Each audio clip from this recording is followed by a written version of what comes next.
Hello friends, Ranjana math में आप सभी का स्वागत है। आज का हमारा मुख्य टॉपिक है डीआई पर।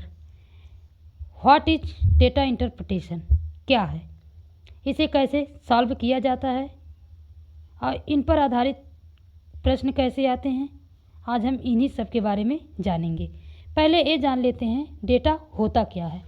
आंकड़े या संख्याओं या उनके समूहों का जो चित्रमय प्रदर्शन होता है और उसे जो है पाई चार्ट के द्वारा, दंड आरेख के द्वारा, लाइन आरेख के द्वारा हम दर्शा सकते हैं।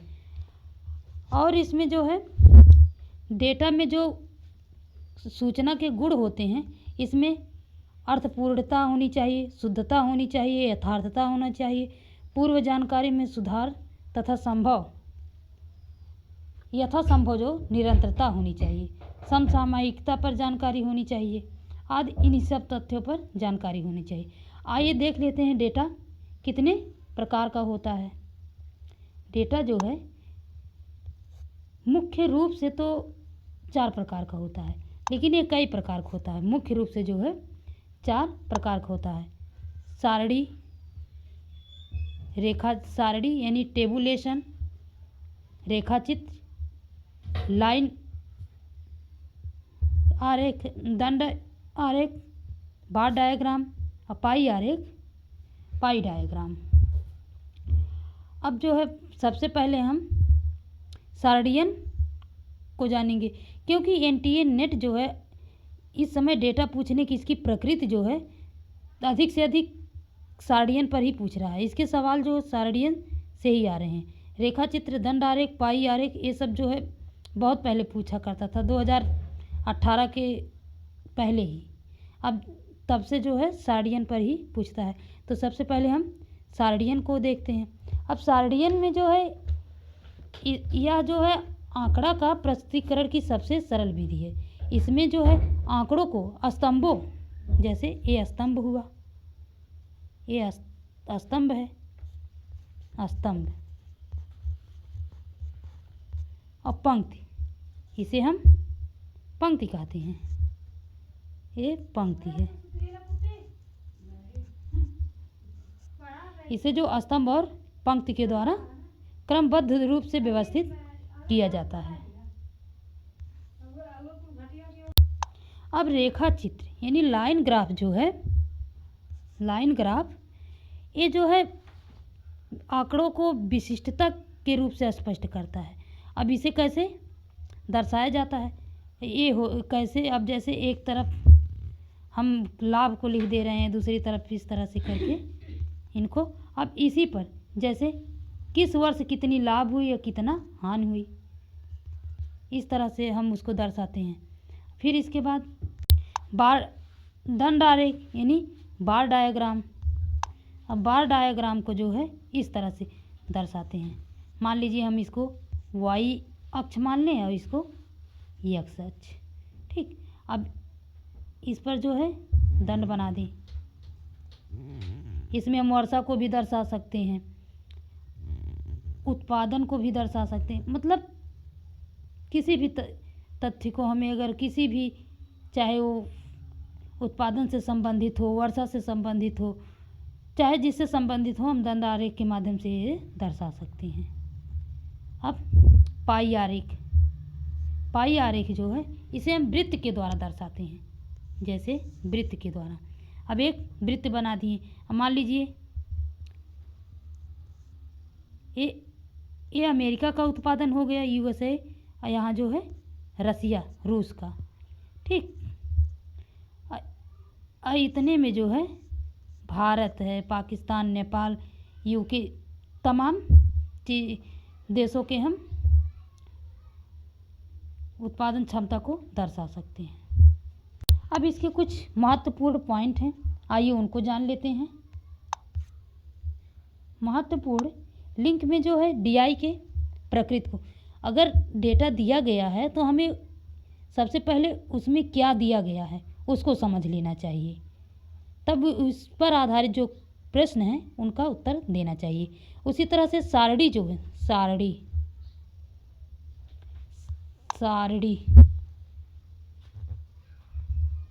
सारणी के आधार पर प्रश्न को हल करते समय दिए गए डेटा का इंटरलिंक यानी उसके अंतर संबंध को समझना अत्यंत आवश्यक हो जाता है।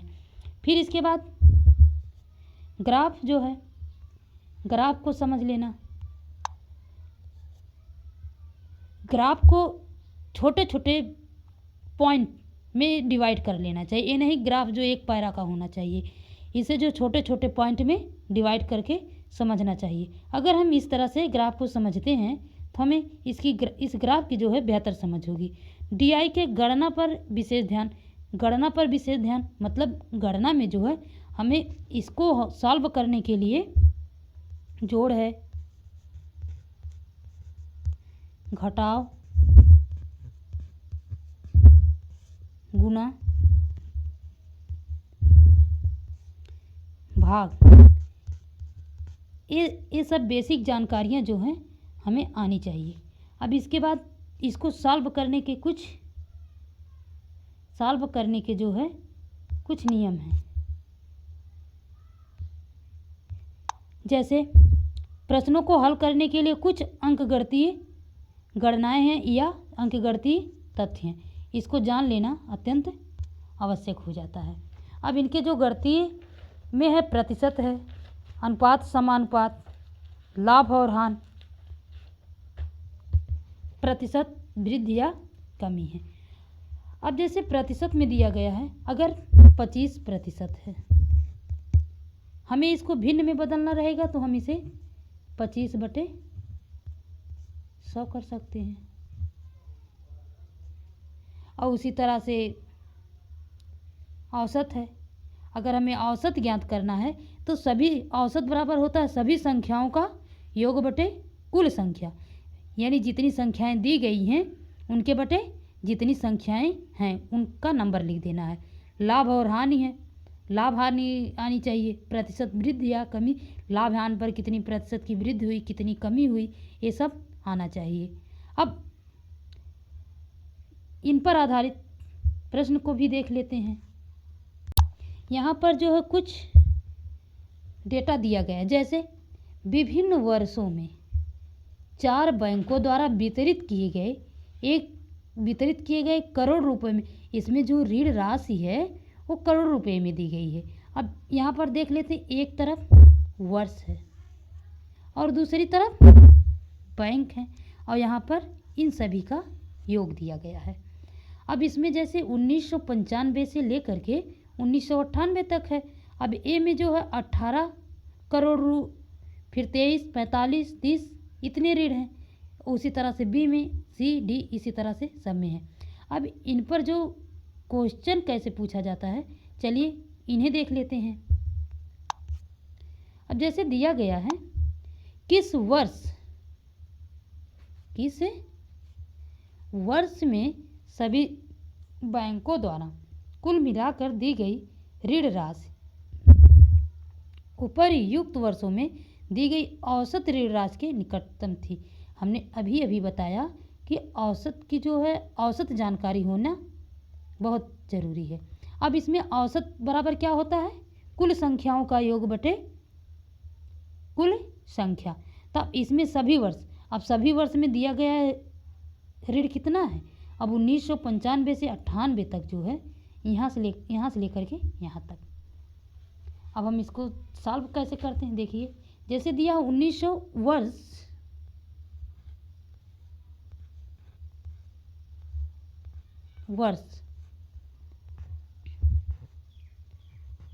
95 से 98 तक, ठीक। 98 तक दी गई ऋण राशि, 98 तक दी गई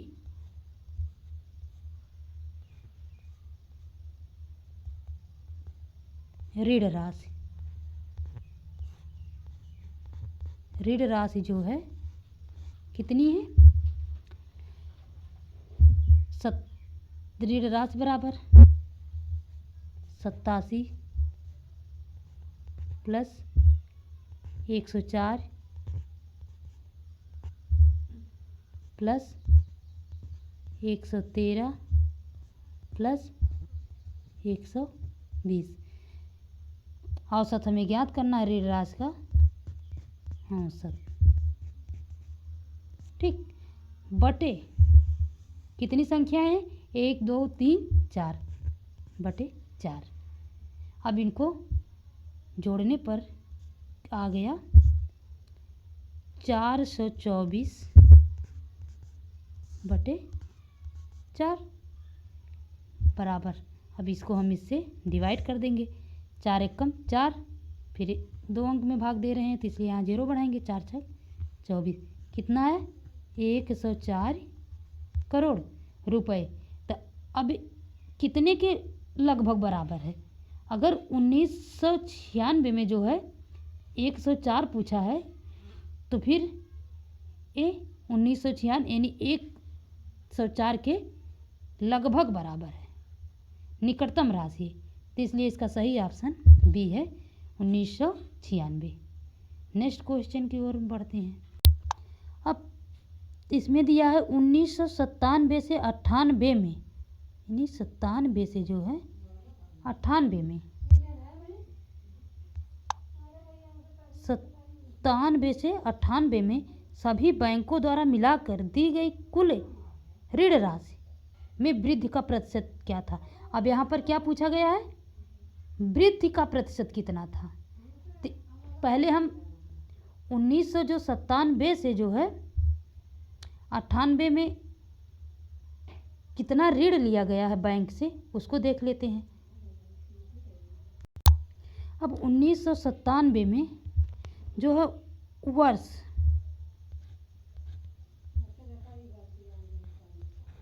1997 में सभी बैंकों से मिलाकर, सभी बैंकों से मिलाकर दी गई ऋण राशि, दी गई ऋण राशि कितनी है? 113 करोड़। उसी तरह से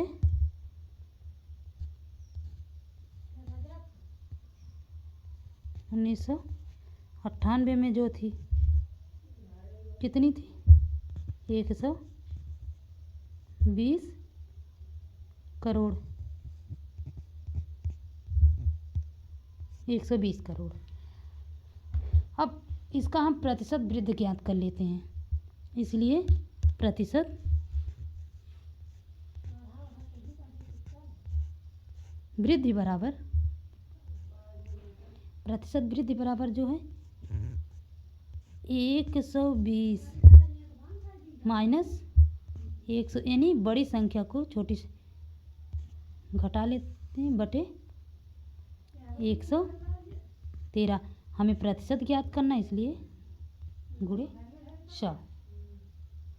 ठीक, अब 120 में से 113 घटाएंगे तो 7 आ गया। 7 गुणे 100 बटे 113। अब इसको सॉल्व करने पर 6 सही 22 बटे 100 प्रतिशत। इसलिए इसका सही ऑप्शन बी है। यानी 1997 से 98 में सभी बैंकों द्वारा मिलाकर दी गई कुल ऋण राशि थी 6 सही 22 बटे 113 प्रतिशत। नेक्स्ट क्वेश्चन की ओर।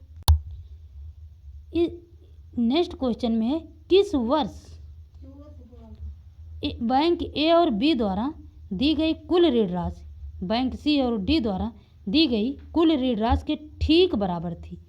यानी कुल ऋण जो है ए बी की कुल राशि और सी डी की, यानी ए और बी की कुल राशि, सी और डी की कुल राशि, जो किस वर्ष में दोनों की राशि जो सेम थी, बराबर थी। तो अब इसमें जो है 1995 में जो है ए द्वारा 18 है, बी द्वारा 27। इनको जोड़कर देख लेते हैं। 27 इनको जोड़ने पर 45 आया।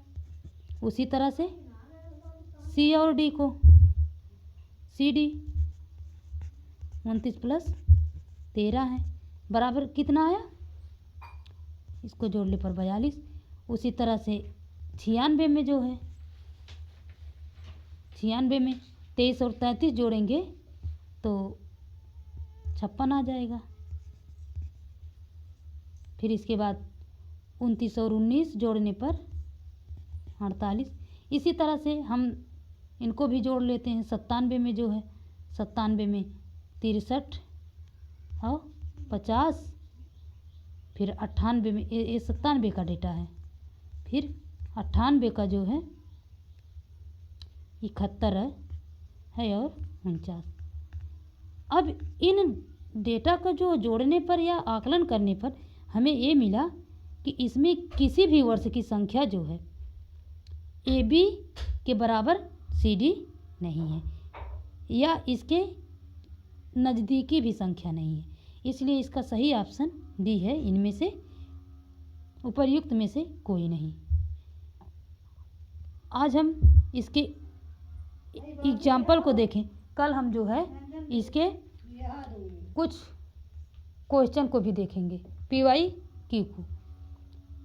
अगर हमारी वीडियो आप सबको पसंद आई हो तो इसे लाइक, सब्सक्राइब, शेयर अवश्य करें। धन्यवाद।